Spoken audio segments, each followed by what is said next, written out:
इस पर ब्रह्मा जी ने कहा कि मैं तुम्हें आशीर्वाद देता हूँ कि तुम्हें पुत्र प्राप्ति होगी, और यह भी आशीर्वाद देता हूँ कि तुम्हारे इस पुत्र का नाम संसार में युगों युगों तक याद किया जाएगा। बाद में शांतनु के पुत्र होने पर दोनों माता पिता की नेत्र ज्योति चली गई और वो अंधे हो गए।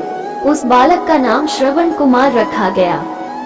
त्रेता युग में एक ऋषि के उनका नाम शांतनु था और उनकी पत्नी का नाम ज्ञानवंती था।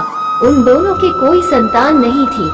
एक दिन ऋषि और उनकी पत्नी घर के आंगन में बैठे थे, तभी ब्रह्मर्षि नारद जी प्रकट हुए। दोनों पति पत्नी ने नारद जी की खूब भगत की और सेवा शुश्रूषा की। उनकी सेवा से प्रसन्न होकर नारद जी ने ज्ञानवंती को आशीर्वाद दिए, सौभाग्यवती भव, आयुष्मती भव, पुत्रवती भव।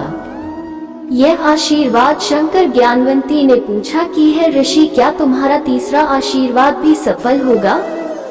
इस पर नारद जी ने कहा कि है ज्ञानवती, ऋषि के कहे हुए शब्द कभी मिथ्या नहीं होते, लेकिन मेरी एक शर्त है, तुम्हें पुत्र प्राप्त करने के लिए दोनों को नैमिषारण्य वन में वर्ष तक ब्रह्मा जी की कठोर तपस्या करनी पड़ेगी। तब ऋषि और उनकी पत्नी है नारद जी के बताए अनुसार नैमिषारण्य वन में जाकर ब्रह्मा जी की कठोर तपस्या की। उनकी तपस्या से प्रसन्न होकर ब्रह्मा जी ने उन्हें दर्शन दिए और वर मांगने को कहा। शांतनु बोले, हे प्रभु, मुझे पुत्रवान होने का वर दो।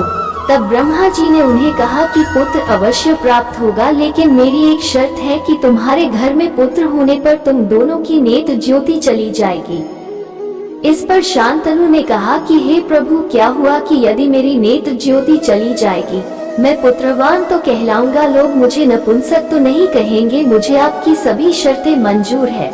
इस पर ब्रह्मा जी ने कहा कि मैं तुम्हें आशीर्वाद देता हूँ कि तुम्हें पुत्र प्राप्ति होगी, और यह भी आशीर्वाद देता हूँ कि तुम्हारे इस पुत्र का नाम संसार में युगों युगों तक याद किया जाएगा।